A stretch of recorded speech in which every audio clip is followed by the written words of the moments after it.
Менің атым Арай. Жасым 28-те. Жоғары білімім бар. Астанада жұмыс істеймін. Жақында анам қайтыс болып, ауылдағы жалғыз тұратын әжемнің қолына жазғы демалысымна бардым. Біраз уақыт жанымды емдеп, тынығып келейін деп.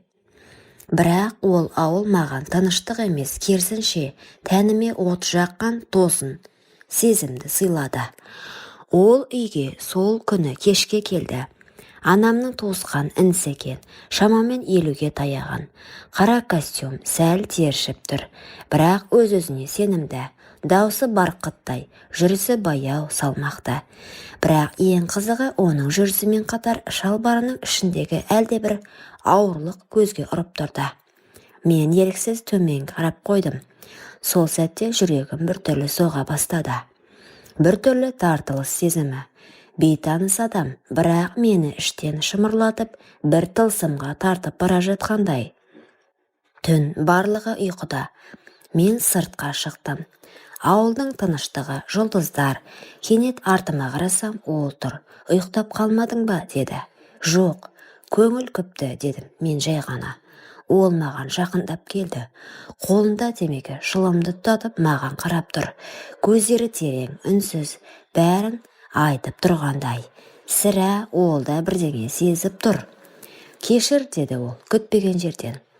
Не үшін, дедім, саған бұлай қарамауым керек, бірақ еріксіз ол үнсіз қалды менде.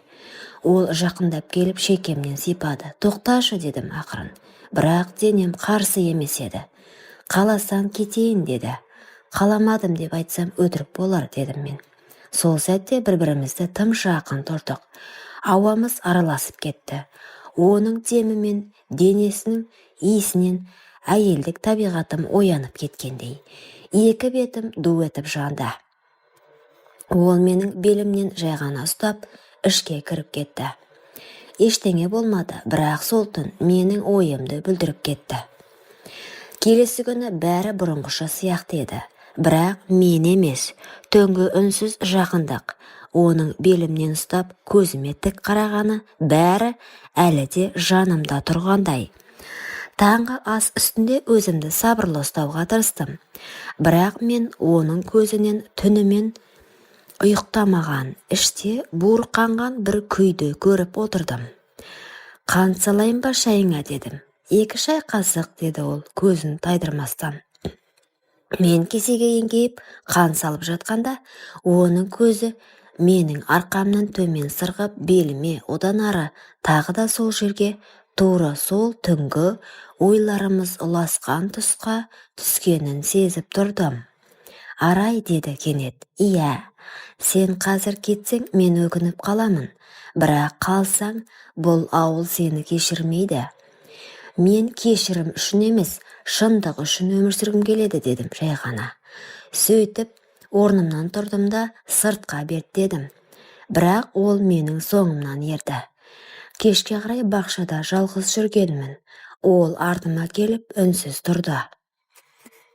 Бүгін сені түсімде көрдім, деді. Қандай түс? Сен мені сүйіп тұрсың, бірақ мен саған тиіспей тұрмын. Сонда сен жылап жібердің, неге мені қаламайсың деп. Ол жақындады, мен қозғалған жоқпын. Себебі қаламағаным емес, күткенім еді. Ол қолын мойныма қойып, бетіме еңкейе түсті. Тынысы маған тиді. Мен көп дүниені бастан өткірдім, Арай.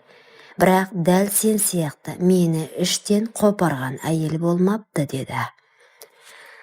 Сол сәтте менің жүрегімде тәнімде оны қалағанын мойындады. Ол мені құшақта баяу демалып тұрды.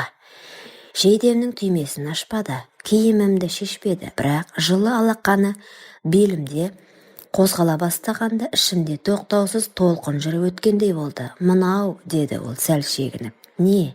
Қарай көр, сенің құшағыңда менің тыпыршып тұр ғой, деді. Ол күліп айтты, бірақ менің ұялдым. Керісінше қызара отырып, қолымды оның белінен төмен сырғыттым. Терең тыныс алды. Ойнама, деді. Жоқ, бұл ойын емес, дедім мен. Сол сәтте 2 адам емес, 2 жалындаған мұң, 2 жанашыр тән үнсіз ұғысты. Күннің қызғылт шапағында ол мені ақырын жерге отырғызып, үстіме өзінің күртешесін жауып қасымда жатты. Ол кеште бәрі тыныш еді. Ауыл үйі тып-тыныш, тек жүректің дүрсілі ғана айқайлап тұрғандай. Әжем ерте жатып қалған, ал мен өз бөлмемде, бірақ ұйықтар түрім жоқ. Телефонды шұқылап өзімді алдағансып жатқанмен санам сол бір еркекті армандап жатты. Төменгі бөлмеден оның жүріп келген дыбысы естілді. Суды ішіп тұрған болар. Кейін есік ақырын ашылды да, дәлізде бір сәт үнсіздік орнады. Менің жүрегім тоқтап қалғандай. Қадамдары баяулап дәл менің есігімнің тұсына келді. 1-2 секунд үнсіздік, сосын жай ғана есікті қылдады. Мен үндемедім, бірақ орнымнан тұрып есікті аштым. Ол кірді. Үстінде тек ақ футболка мен спорт шалбар, ал мен түнгі жібек халатпен шашым жайылған күйі. Бөлмеде тек 2 демнің дыбысы ғана қалды. Мен саған тиіспей-ақ кетейін деді. Бірақ кеткің келіп тұрған жоқ қой, дедім мен ақырын. Ол күлді, бірақ көзі жанып тұрды. Жан жүрегіммен мені тілеп тұрғанын жасыра алмады. Қаласаң қалайын, деді. Мен жай ғана басымды изедім. Ол маған жақында баяу құшағына басты. Жай емес, сақтықпен, дірілмен, бірақ шексіз нәзіктікпен. Сол сәтте менің денем күйіп бара жатқандай еді. Оның алақаны арқаммен сырғып төмен қарай беліме жеткенде мен еріксіз демімді ішіме тартып қалдым. Сен тоңып тұрсың ба, Рай? Жоқ, жаным ысып барады, дедім. Ол мені төсегіме жайғастырып үстіме ақырын отырды. 2 алақаны менің бетімді сипады. Көзіміз сөйлеп тұрды. Сосын оның денесі менің денеме жақындасқанда бәрі тоқтады. Уақыт жоқ, әлем жоқ, тек екеуміз ғана. Сол түні біз бір-бірімізді аштық. Киім емес, ойлар шешілді. Ет емес, сезім тоғысты. Оның демі мойнымнан шарлап, қолы менің сыздаған тұстарымды сипалай өтсе, мен де қарап тұрмадым. Қолым оның ішінен сырғып, баяу төмен қарай созылды. Тоқта, деді бір сәт. Неге? Өзің дайынсың ба? Сол сәт дүние біз үшін қайта басталды. Таңға дейін бәрі үнсіз болды.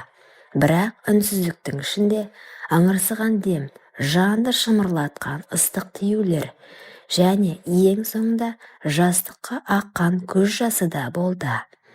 Ол мені құшағына алып жатты. Қайтам, деді сыбырлап. Қайда? Ертең ауылға кетемін. Бұл арман болып қалуы тиіс.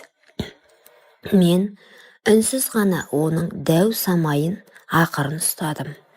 Бұл қоштасу еді. Бірақ менің тәнім де, жанымда оны ешқашан босатпайтынын енді білдім. Таң, күн әлі шықпаған, бірақ мен ұйықтамағанмын. Төсекте шалқамнан жаттым. Кеудемде бос кеңістік, жанымда иісі ғана қалған дене. Ол түнгі 5-те кететінін айтқан, ешкімге айтпай, тым-тырыс сезім сияқты. Тек есіктің жабылғанын естідім. Бітті. Орнымнан тұрып терезеге бардым. Шашым тарқатылған, денем әлі де кешегі түннің ыстық демін сағынып тұр. Көше іші қараңғы, бірақ алыс көліктің шамы бір сәт жарқ ете түсті. Ол еді, кетіп бара жатыр. Сол дәу самай, сол иіс, сол ыстық алақан енді тек естелікте қалды. Арада 3 ай өтті, қалаға оралдым.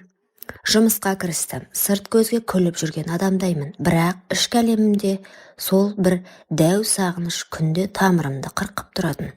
Ол кеткеннен бері ешбір еркекке ішім жыламайды.